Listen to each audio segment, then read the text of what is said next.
oyin obìnrin, omi obìnrin, góró tùlà fún obìnrin àti ẹ̀yin ọkùnrin tó ń suffer erectile dysfunction. Ẹ patronize on point by 2 lórí WhatsApp 070-15100651. Welcome back. Thank you for joining me. I greet everyone and I give thanks to Almighty Allah. Thank you for joining me on point by 2 lórí program tí mo fẹ́ ṣe yìí. Yorùbá ni mo fẹ́ sọ. Yes, all my programs are in Yorùbá. Yes, àwa ń kọ́ ọkọ àti ìyàwó ni, unless tá bá fẹ́ sọ̀rọ̀ apps tá láwọn tó fún wa ní testimony lórí 1 or 2 apps àwa sọ sọ́dọ̀ káwọn ènìyàn mìíràn lè sọ jẹ àǹfààní rẹ̀. Thank you so much. Tẹ́ bá ti rí tí mo ti wọ gíláàsì báyìí nǹkan bẹnu. Thank you. Ọkọ àti ìyàwó ni o, ìwọ tó bá tó ti níyàwó tó bá fanara lórí program yìí mélòó kó ṣe kí ni mélòó kó mọ. Yes ẹ má sọ kàtàkàtà o, ṣó yé yín, má sọ kàtàkàtà. Tá bá kọ yín ta ló fẹ́ ní oore ọ̀fẹ́ kódà ta ló fẹ́ ní oore ọ̀fẹ́ àti kọ yín. Ẹ ṣe káwọn kan gbé lórí, tó yé yín, tó bá dijọ́ gbéǹde ká wá wò ó bóyá àṣìdá bí àṣìdá. Ẹ ṣáà relax. Ọkọ àti ìyàwó lèmi ń kọ́ o. Okay, ní mo ń sọ̀rọ̀ ibi tí mo parí sí ní the last one. Ìwọ tó bá ti wò lọ wò kó gbádùn program náà kó to the fullest. Aṣọ ti ẹ ni kó mọ bá tó láwọn tó ìfẹ́ wo fídíò púpọ̀. Peroneal disease. Ẹ má gbàgbé ibi tí mo ń lọ gangan. Ó ní pé èèyàn tó sọ wípé ìdí ìyàwó òun ó tóbi, ó kó òun tẹ̀ ní ó cough. Although mi rántí béèrè pé bó ló cough sí. Maybe you be answering me here. Ó ní báwo ni ó ṣe lè ṣe tó jẹ́ pé kò ní mọ jábọ́. Ó ń jábọ́, ó ń discourage wọn. Ẹ má gbàgbé pé tí kíní bá continue báyìí, ó lè jẹ́ kí ìgbéyàwó yẹn ṣubú. Àwọn ò dẹ̀ ní fẹ́ kó ṣubú. Àwa ambassador ọkọ àti ìyàwó à ní fẹ́ kí ìyàwó yẹn lórí kíní. Lórí kíní yìí, ẹ má wọlé ẹ ní sí akọyín. Okay, ẹ má gbàgbé pé tí nǹkan ọmọkùnrin bá bend jù ó ti di disease. But disease yẹn kò lè affect obìnrin o. Disease yẹn ò lè affect obìnrin o. Ìdí tó fi fà á tí nǹkan ọmọkùnrin ẹ fi wọ́ tó ń wọ́ bẹ́ẹ̀ yẹn ó ní pé bóyá ó ti ní injury tó ti form scar. Kò lè affect anybody. Is not kò lè sọ pé ó ṣe wá kọ́ bá ṣe disease ni. Disease kọ́ o. Wọ́n kàn pè ní peroneal disease kò lè affect. It's not communicable kò lè affect ẹ o. But nǹkan tó ṣẹlẹ̀ ni pé tó bá ti cough jù láti máa bóbìnrin sùn lè nira. Ìgbà míì dẹ̀ ní ó lè lead sí pains. Ìbálòpọ̀ tẹ́ ń bá obìnrin lòpọ̀ gàràgàrà nígbà míì òun ló fà á ó fi jẹ́ kó lead sí injury. Èèyàn kan sọ lẹ́lẹ́ báyìí tó mọ̀ kan ó ní báwo ló ṣe lè lead sí injury. Òun náà lè fi lòkulò ló fi bend. Sọ pé ó máa kán okó ò lè kán àmọ́ ó wọ̀ ó bend. Ó wọ̀ torí pé kí ni afárá pé kò sí egungun bẹ̀ ni ò fi lè kán àmọ́ ó máa wọ́. Ṣebí ṣan wà ńbẹ̀. Ó máa cough. Ẹ lò dáadáa. Tẹ́ bá ti ń bá obìnrin sùn tó ò bá ti open ẹ lò lubricant tó dáa. Ṣó yé yín? So nísìn ṣé ó wá ní treatment? Ó ní treatment. Tí ò bá ti wọ́ púpọ̀ jù ó lè include massaging. Mo ń sọ̀rọ̀ nípa massaging kan pé ó lè form ọwọ́ rẹ̀ sí O. The thumb àti fourth form ẹ̀ sí O. Kó wá gbédé kó tìbọ̀ dédé kó gbédé level ibi tó ti bend yẹn. Wá mọ̀ ṣe ní left right. Wá lo kíní o, wá lo orí àti vitamin E. Orí àti vitamin E. Orí àti vitamin E. Yes, orí ó dá gidi gan. Orí àti vitamin E. Àwọn kan kò ní penetrate. Ìwọ mọ̀ worry pẹ̀lú yẹn. Ó máa pẹ̀lú ọkàn kan tó ní you will get your result. Àwọn èèyàn ti ṣe wọ́n dẹ̀ ti rí success. Wàá máa fi orí àti kíní wàá máa fi massage wàá lubricate ọwọ́ rẹ dáadáa pẹ̀lú orí àti vitamin E yẹn. Orí àti Vaseline Blue C. Orí àti Vaseline Blue C. Yes, ó dàbí pé ó ní vitamin E. Yes. So wàá fọ̀mọ̀ ẹwọ́ ẹ sí O. Tó bá fọ̀mọ̀ ẹwọ́ ẹ sí O wàá fi máa ṣe massaging bẹ́ẹ̀ yẹn. Wàá tìbọ̀ dédé ibi tí cough yẹn ti bẹ̀rẹ̀. Wàá lọlẹ̀ díẹ̀ wàá máa fi fà á. Wàá máa fi massage left right. Wàá máa fi pull ẹ̀ sókè. Wàá máa fi pull ẹ̀ straight. Máa ṣe yẹn tó bá ń ṣe dáadáa wàá ní láti máa ṣe dáadáa o tó bá ń ṣe dáadáa wàá rí success yes wàá rí success then again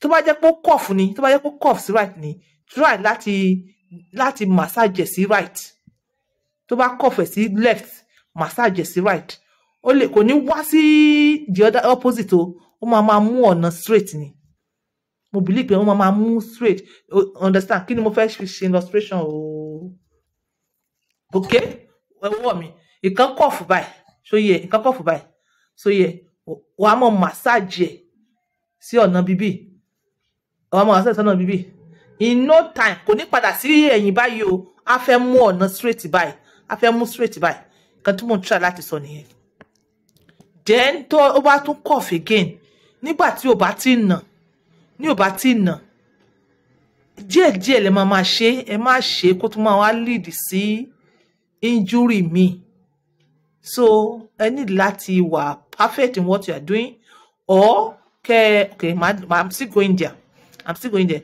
tó bá wà ní flax tó ti nà wàá fà straight wàá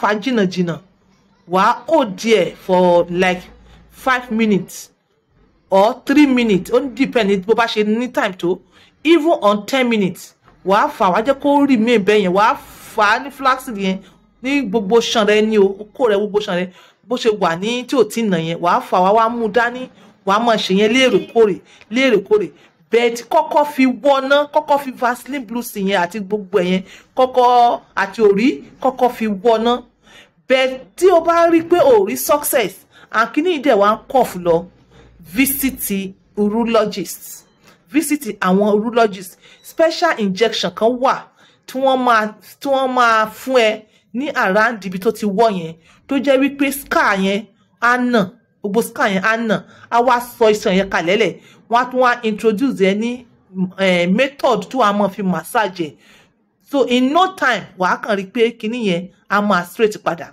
ṣé o mọ̀ pé injection yẹn ló máa help ẹ kí èyí tó ti di scar síbẹ̀ ó máa nà tó bá wá nà tó yẹ tó bá wá include massage yẹn á wá máa straight mo believe pé I understand àárín yẹn like kò ṣe nǹkan tó bad just treat it rightly so yeah then obìnrin ó fẹ́ bóbìnrin sùn ìwọ tí nǹkan ọmọkùnrin ẹ cough sí either left or right ìyàwó rẹ tó bá fẹ́ bára yín sùn ó máa lie down sí ibi tí okó rẹ cough sí ni ká sọ pé okó rẹ cough sí right ìyàwó rẹ ó lie down sí right á bend ẹsẹ̀ rẹ̀ so with that kò sí style tó lè bá ṣe so yẹ ìwọ wà ní o lè gbé sí láti wájú o lè gbé sí látẹ̀yìn but ó di dandan kí ó lie down sí side ibi tí o cough sí so yẹ tó bá sì jẹ́ wípé ó cough sí òkè ni so yẹ ó cough sókè tó bá cough sókè ìwọ lè jókòó sórí bóyá bed or chair you understand wàá fi ẹsẹ̀ rẹ wàá push ara rẹ síwájú díẹ̀ so that kí nǹkan kó fi balance dáadáa kó fi gbé síbi tó máa tẹ́ lọ́rùn wàá wá mú ọwọ́ rẹ wàá fi support ara rẹ àti toes àti ẹsẹ̀ rẹ wàá fi support so that kò ní wà discomfort you understand ìyàwó rẹ kí ló ṣe òun ló máa jókòó ó máa fi ọwọ́ rẹ̀ ó máa fi guide nǹkan rẹ̀ straight sínú ara rẹ̀ mo believe pé understand then èyí tó tún lè ṣe again wàá dúró wàá fẹ̀yìntì ògiri mo ti sọ pé ìbálòpọ̀ standing ó lè jẹ́ kí èèyàn tètè ṣubú wàá dúró síbi àárò ògiri ìyàwó rẹ̀ ó máa bend towards sí ẹ ó máa bend ó máa fi ọwọ́ rẹ̀ sílẹ̀ lẹ̀ á wá gbé ìdí sókè kò síbi tó bend sí ní ìgbà yẹn tó ní rí ṣe ìwọ ọkùnrin ó nídìí láti fi ẹ̀yìn rẹ̀ síbi ògiri tó bá fi ẹ̀yìn rẹ̀ síbi ògiri ìyàwó rẹ̀ ó bend sí ilẹ̀ẹ́lẹ̀ á fi ọwọ́ rẹ̀ sílẹ̀ lẹ̀ á wá gbé ìdí rẹ̀ sókè kò síbi tó bend sí tí ò ní rí ṣe ní ẹlẹ́yìn yẹn ẹ̀yọ́ ọ̀dọ́sàn kan tí mo sọ mo fẹ́ padà sórí tọ́pìkì question máa yẹn ìwọ ọkọ ọkùnrin tó bèrè question yẹn lọ́wọ́ mi, you to listen. Wàá gbéra rẹ síbi ògiri, wá síbi ògiri. Ìyàwó rẹ ó fọwọ́ sílẹ̀ lẹ̀, ó gbé díẹ̀ sókè. Kò síbi tó lè navigate níbẹ̀ yẹn. Tó bá wá jẹ́ wípé ìwọ o cough, ọkùnrin tó cough ní òkè o, nísàlẹ̀ o, ní corner o, ní side o, right, ó lè ṣe style tí mo sọ yìí. Ó lè ṣe style tí mo sọ yìí. Then another style again, téèyàn tó bá ní cough, tó ní cough sí òkè. Ìwọ lè fèsì òkè báyìí, kí ọkọ fèsì ìsàlẹ̀. Ó get ìyàwó rẹ̀ níbẹ̀ yẹn. Ṣé o understand kan tí mo sọ? Ìyàwó fèsì ojú báyìí, ọkọ fèsì ojú báyìí. Ẹ wá guide nǹkan ọmọkùnrin sínú abẹ́ ìyàwó rẹ̀. Oríṣi bẹ́ẹ̀ yẹn náà. Ìwọ tí o sọ pé ó ń yọ, perhaps ìyàwó rẹ̀, ọmọ pé yẹn tó sanra, ó lè máa juicy púpọ̀. Kì í ṣe gbogbo wọn o. Àwọn obìnrin míì tí wọ́n máa ń lo káyámátá máa ń jẹ́ kí wọ́n juicy. So perhaps wàá sọ fún ìyàwó rẹ̀ kó reduce the juiciness yẹn, juice yẹn, kó reduce it so that tí ibẹ̀ yẹn bá tight díẹ̀, ó lè grip ẹ̀, kò ní jẹ́ kó mọ́ tètè mọ́ yọ. Kò kí ń ṣe gbogbo àìmọye àwọn ọkùnrin tí nǹkan wọn ò cough, tí okó wọn sì máa ń yọ. Torí pé kí ni, obìnrin yẹn excitement ti pọ̀ jù, ó ti tútù jù. Òun ló jẹ́ kó mọ́ yọ. So at times, nǹkan tẹ́ ẹ̀ ń lo ẹ̀yin obìnrin, ẹ reduce ẹ̀. Ẹ jẹ́ kí ibẹ̀ yẹn máa feel a kind of tight. Tó bá ti wet jù, ẹ tún continue. Kẹ́ tún continue. Like ibi tí màá ti stop nìyẹn. A ti sọ length, yes, èmi believe pé mi ti sọ length. You should figure it out. Pé kí ni bí on point ṣe sọ yìí, báwo ni mo ṣe lè consider, báwo mo ṣe lè take care up. You understand? Mo believe pé I understand. Èmi, there's something about me. Ṣé ẹ rí bí mo ṣe ń deliver program yìí, mo free. Torí pé kí ni, nígbà tí mo ṣe program yìí, èmi nìkan mo wà ń bẹ̀. Bẹ̀tẹ̀ bá béèrè àwọn intimacy questions yìí lọ́wọ́ mi, ẹ má rò pé mo ò rí, ẹ drop yẹ. Èmi ò ní oore ọ̀fẹ́ láti mọ discuss èmi àti ẹ lórí phone. Á dàbí ẹni pé èmi àti ẹ ń ṣe intimacy. Yes, ẹ̀yin kan ọkùnrin kan sì bàjẹ́, ẹ máa fi yàn on. Èmi ò fẹ́ ṣerú yẹn, mi ò fẹ́ yẹn. Fún mi ní question yẹn, email mi àbí kó WhatsApp mi, wá gbọ́ reply generally lórí social media. Mo ń ríra mi bí ẹni pé mo ń teach nìyẹn. Bẹ́ẹ̀ tí o bá ti pé fẹ́ máa ask me privately, mo ń rí bí ẹni pé èmi àti ẹ à ń indulge nìyẹn. So the best thing, drop ẹ pé on point, answer this for me. Ẹ̀yin kan wọ́n sọ pé feel free na answer me, feel free. Ìdí tí mi fi lè feel free nìyẹn. Tó tẹ́ bá ti kọ́, ẹ mọ̀ worry. So yẹn tí n bá dẹ̀ answer yín tí mo ń code, tí mo ń kúrò, ẹ mọ̀ wò pé ṣé on point tí tó dẹ̀ ń sọ̀rọ̀ dáadáa lórí social media lélẹ̀, kí ló yẹ tó lè sọ̀rọ̀ dáadáa ní orí WhatsApp. Mi ò lè free bẹ́yẹn. When I teach here, na mo believe pé mo ń teach ní bí teacher tó ń kọ́ ọkọ àti ìyàwó. Ó dẹ̀ máa ń fún mi ní joy bẹ́yẹn ju pé kó béèrè lọ́wọ́ mi, you understand? Tí n bá sọ fún ẹ, mo lè mọ code. So tó bá ti nífẹ̀ẹ́ sí coding tí mo ń ṣe no problem. But drop ẹ, ó gbádùn ẹ lórí bí dáadáa. This is on point by 2, using my word for others. Bye for now.